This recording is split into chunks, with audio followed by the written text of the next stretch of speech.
BD's proprietary poly-4-hydroxybutyrate polymer, or GalaFLEX scaffold, is the only biologically derived monofilament bioabsorbable mesh. Developing a consistent, qualified, and validated P4HB mesh involves a meticulous, multi-step process with numerous checkpoints and necessary adjustments. Let's take a look behind this groundbreaking science and technology. My name is David Martin. I'm one of the inventors of the P4HB technology. The material at first seemed similar to polypropylene, but when we stretched this material, we could induce a large increase in mechanical strength, and that was one of the most exciting sort of eureka moments. The process to produce the P4HB technology starts with cultivating the E. coli cells from a master cell bank. P4HB polymer processing starts with master cell bank, which is like a liquid. P4HB, unlike most polymers, is not produced by synthesis. It is produced biologically, using an E. coli fermentation process. At the end of the fermentation, the biomass containing the polymer must be extracted and purified. Purified P4HB is not in a form that is usable for an extrusion process. It needs to be sized using a mechanical grinder to make the P4HB polymer usable. The monofilament extrusion process using P4HB presents challenges due to the inherent variability of biologically produced polymers compared to chemically synthesized ones.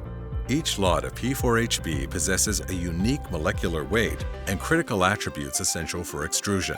Consequently, precise extrusion parameters must be fine-tuned for every batch. This emphasizes the crucial role of BD biomaterial engineers, whose expertise, experience, and unwavering commitment to product quality are essential for producing GalaFLEX scaffold. Monofilament extrusion is controlled from a centralized control panel. The melted extruded polymer is introduced in a quench tank, where the polymer starts to crystallize.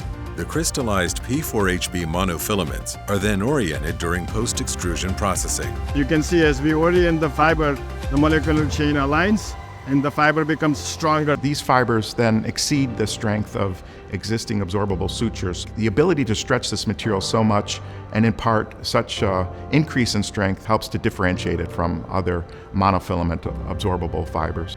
The monofilament is wound on the spools using a monofilament winder. Operators test the spools of monofilament to ensure that they meet the specification for the part being produced. They are also tested by our quality department for its tensile properties. The polymer is then knitted into the monofilament mesh. Once inspected and released by quality, the GalaFLEX scaffold is then cut, packaged, and sterilized for soft tissue support.